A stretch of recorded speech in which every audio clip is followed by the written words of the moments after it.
Hi, I'm Tom Shanahan. I'm the author of Spiritual Adrenaline, a lifestyle plan to strengthen and nourish your recovery. And I'm really excited to be here today with Jenni Lynn Patterson-LaCour. Jenni is an ABA Certified Aquatic Training Specialist. She's also a certified personal trainer. She teaches folks at NASM and other conferences supported by the major fitness organizations in the country. She's been doing aquatic training in the water, working with people for 10 years. 5 years with her own company called Sweat.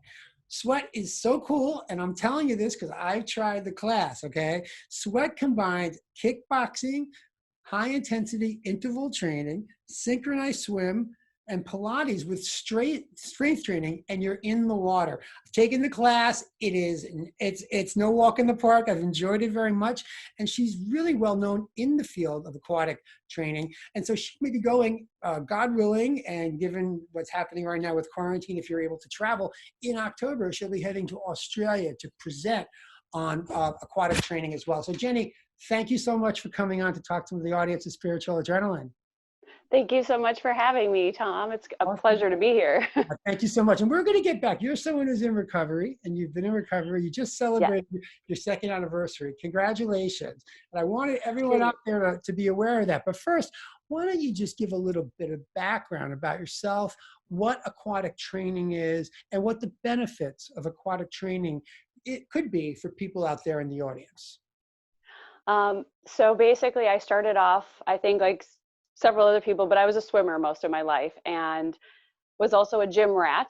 And one day fell into, literally and figuratively, teaching aquatic fitness. And basically the passion began there. I started seeking out the AEA, which you mentioned, which is the Aquatic Education Association.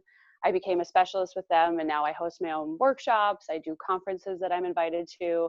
And I find that not only, as we know, that water accommodates many different types of people, many types of bodies, low-level movers, high-level movers, but it's one of those places that I think a lot of people find kind of just this release from the world. You get your intense workout, but there's something about the water that just kind of alleviates not just the pressure on your joints, but alleviates some of that pressure emotionally. So I find that the water benefits people both mentally and physically. And so I think it's a very powerful format in the industry.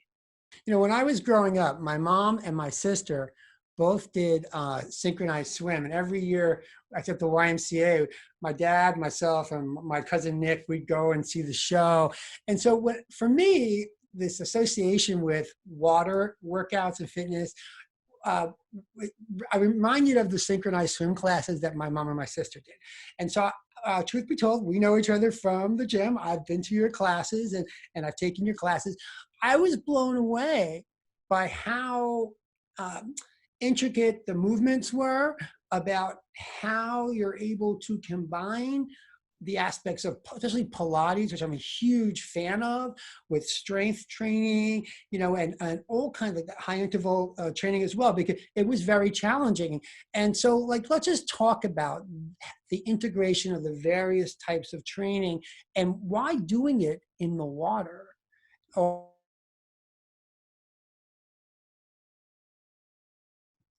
The benefits we can't get online. So I You didn't hear me. Yep. Mm-hmm. The benefits, yeah. I mean, the thing that I really appreciate about the water is that you have resistance in any direction, whether you're using equipment or not. And so I started off as a personal trainer and then got into group fitness. And I think just having the background in swimming, I understand how your body moves in the water. For every action, there's going to be a reaction to that movement. And so when you take the strength training and you take Pilates, especially, you know, you take some of those noodles and flotation devices and you start to work those little intrinsic muscles in your body, the water does not allow you to cheat. You have to really use your core stabilizing muscles. You have to use your body in a much different way than when we have gravity impacting us. So you have that element of finding your center of gravity plus balancing out your center of buoyancy. And so when you take strength training and core training and interval training and all that kind of stuff, you just get such a well-rounded workout.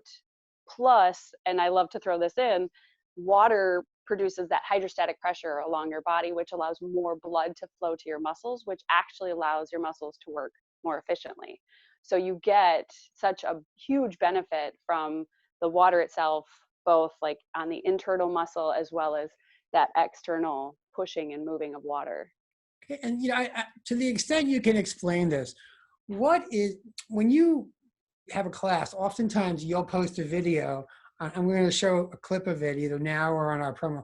You'll post videos on Instagram or on Facebook or other social media, and everyone in your class is jumping up and down, like, and just having a good old time. So you mentioned earlier that water has this, it helps people connect. Can you explain what that's about and why that works so well? I mean, I think a lot has to do with the fact that our bodies in and of itself are made of what, 80 some percent of water. So there's something, from womb when we're in water in our mother's womb. And so there's something that just connects us internally. I feel like there's something inside of all of us that when we get into water or we're near water, it's almost freeing. I just feel like water brings out the best in people. And when you have the music and the movements and people are exerting themselves and pushing themselves physically and mentally, to get the workout done, it's just a beautiful connection that I think people end up realizing they had more strength within inside themselves. And when you're in a team, in a group element or a team element, as I like to make it, people feel very connected in that camaraderie, and it becomes like I call it the sweat squad, as I'm sure you've seen online. So it's a lot of that cohesiveness, both being enveloped by the water, but also being surrounded by fellow warriors that are in the water with you. Let me ask you a question. These are difficult days for everybody. And again, like I know you teach all over many, many gyms here in New York City, and you're not able to do that right now because of the quarantine and shelter in place and the pause. So what recommendations do you have for people out there so that they can maintain their mental and their physical health during these difficult days to get back into when we get back to the new normal, to really maximize, take it from there and maximize things moving forward? I think I'd have to say to others what I think I had to come to terms with myself is to give myself that grace to feel what I'm going to feel and not feel guilty about it. Some days are better than others. And just like in the steps of AA and recovery, it is one day at a time. And I am a scheduling person. So I think just being present, allowing yourself to enjoy a book or enjoy a nice day if it's nice out. But I'm trying to tell, I think, a lot of my participants and also myself to just be more present and patient with ourselves, because if you get too wrapped in it or you watch the news too much, it's overwhelming and it can just kind of eat away at you. I think that's really valid advice. These are not easy days for people, whether in the general population or for people who identify as being in recovery. And, I knew for a while that you were in recovery. It was not public knowledge, but I remember when you had your first anniversary, you came and you let me know, and I was so proud of you and so happy for you. And then just in the last few weeks, I think it was 2 weeks ago or so, you publicly released something on Instagram and on other social media that you were celebrating your second anniversary. So maybe if you can share a little bit about that journey, generally your journey in recovery, but then also the process by which you came to be comfortable with sharing with other people. I think it'd be so helpful for so many people in the audience. Yeah, and I really appreciate what you're doing in, developing these groups and kind of sharing that, because it gives people a platform and a space to feel safe sharing that. I was very uncomfortable sharing it on social media because it was such a private thing within the first year. And then I realized the more I sought out, especially on social media, because there's a lot of sober circles that are developing, and there's a lot of different things for people who are just curious about sobriety and maybe not making that full step to like, I'm never drinking again, because I think I've said that to myself more than 100 times in my 39 years of living. But I really enjoyed sharing more on social media as I got once I got to my 2 year, because people then started reaching out to me and saying, could you talk, or what's your advice on this? And I think it was very evident for me anyway, because drinking became a very negative thing in my life. I hormonally, as a female, got very angry when I was drinking. It wasn't a fun situation. I couldn't stop at 2 drinks. So genetically speaking, my family has the predisposition for alcoholism. And I think accepting that and owning that was a big step, and realizing I'm not alone in this. There are a lot of people that struggle with sobriety, and just making that choice, like, okay, maybe not tonight, I'm not going to drink. I know in these circumstances, it's insanely hard because we all want to escape what's actually happening. But I think in the 2 years of becoming sober, I've learned that dealing with your emotions and sitting with those emotions is much more rewarding in the end, because you're not bearing them down, you're dealing with them. And whether it's a good emotion or a really bad emotion, you have to deal with it when you're sober. And I've enjoyed that experience. I can't say it's been easy, but I can say that doing it has made me a much stronger person, and just seeing life much more clearly.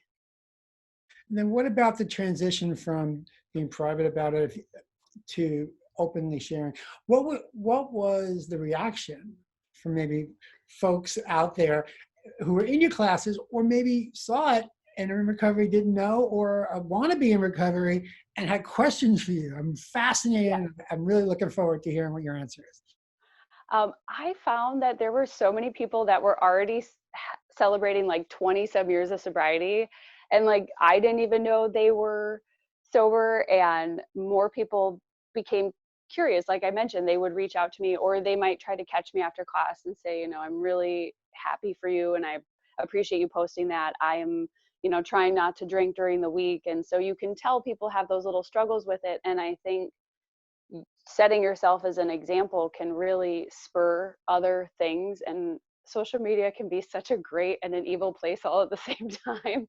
So, some people are like, yay, congratulations. I've had a few people that are just like, don't rub this in my face kind of thing. But you're going to get those kind of people and those reactions. But I loved, finding out that some of my classmates or students that I've had for 10, 12 years now in class are celebrating 25, 30, 40 years of sobriety. And it was so inspiring, because I always found that there was something connecting me a little more to them. And then when I found that out, I was like, oh, that makes so much sense, because they understand the struggle and they understand my sarcasm and things like that. So I really liked making that transition. It was not easy, because it's scary to tell everyone your business on social media, but I am happy I did it, because more people than I realized, like I said, are sober or just curious about sobriety.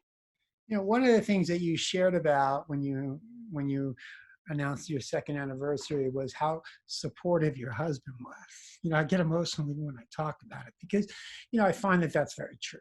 And it's very hard to do it all alone in isolation.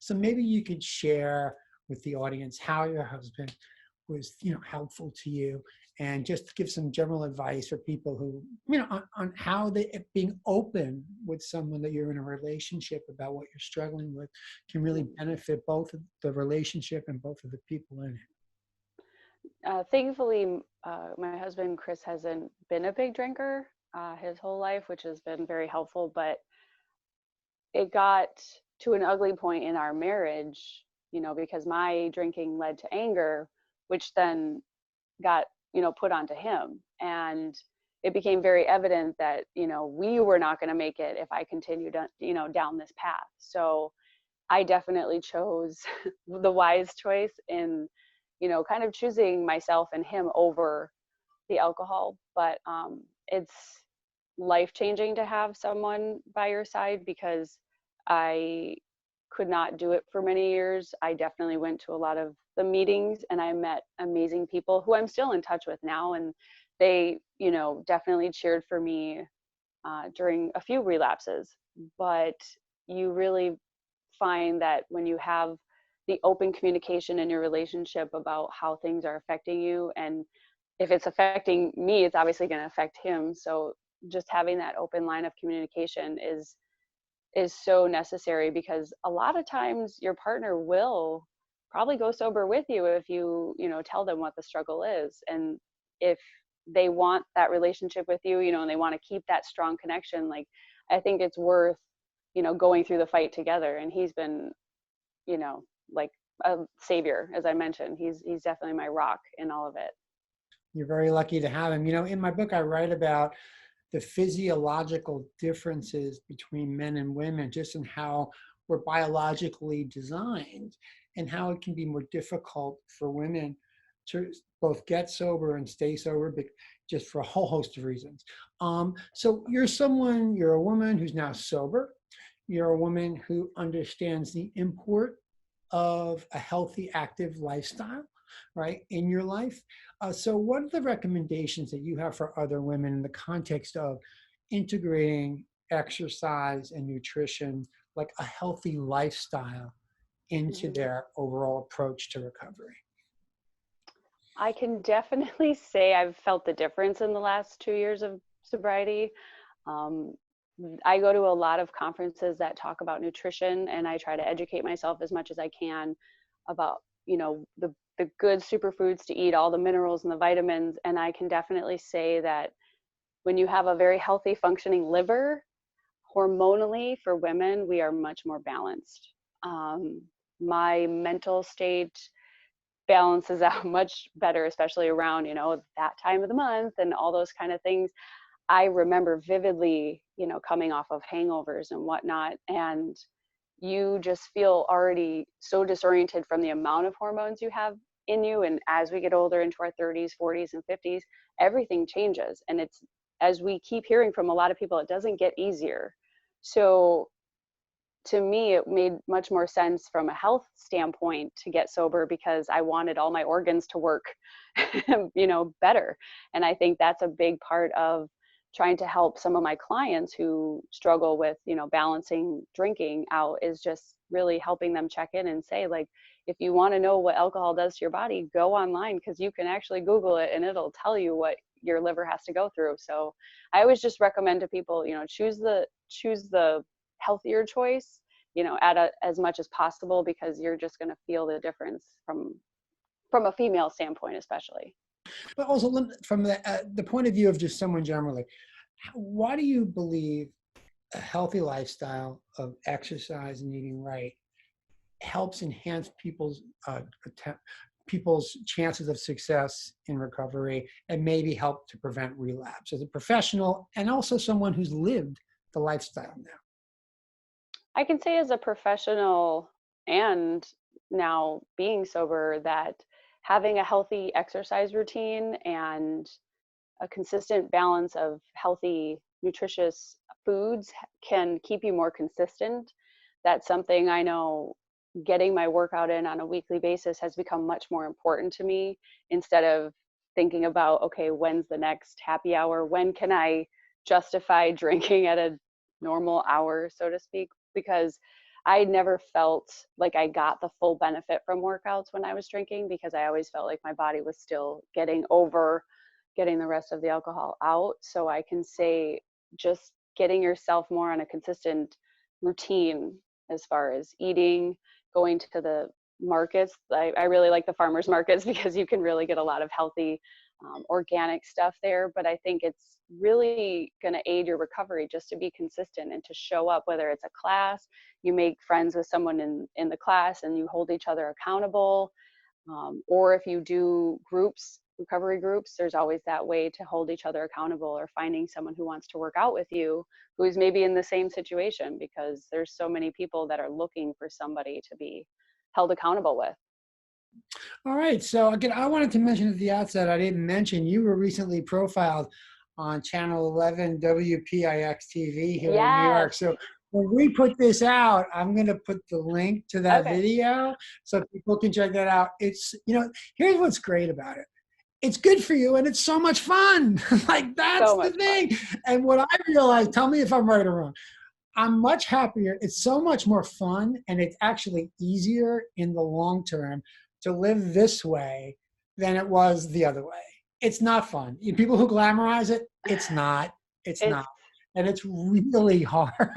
It's really hard. So I think we think alike, what's your recommendations? Like, again, we're in a difficult time. We got to wrap this up, but I want to close with what's your message of hope for people out there who are struggling right now about where we're at today and where we're going to be in the future? such hard to find the words to say the right things. I think just trying to be present. Don't try to run from the feelings. Sit with the feelings as much as you can and realize that we're going to get out of this. This is not the end all be all. We're going to really come together, I think, more as a city and as a country, hopefully, to really unite and be stronger. I really feel we will. And just to know, like, this is not the end all be all. We're going to get through this, and there are many people out there willing and able to help. Awesome. And I'm going to hope that you make it to Australia in October because it just sounds like an amazing opportunity. Uh, So Jenni, if people are interested in finding out more about Sweat, your virtual, what's available online virtually, and then also your in-person classes when they resume, where do they go? the best place to go is my website, JenniLynnFitness.com. Jenni with an I, not a Y. I've actually met the Jenni Lynn who's spelled with a Y because we get tagged on each other's stuff a lot. It's really funny. She's a That's bodybuilder hilarious. and she's an inspiration, I gotta say. But JenniLynnFitness.com, you can find the schedule, you can find workshops, we sell some merchandise on there. We have free videos on there right now doing workouts for those of you that are at home looking for workouts in home. But yeah, JenniLynnFitness.com. I'm also on Instagram, which is also Jenni Lynn Fitness. And Facebook is Sweat by Jenni Lynn Fitness. So everything revolves around Jenni Lynn Fitness. And we're going to show all the tags and all the information when we release this interview.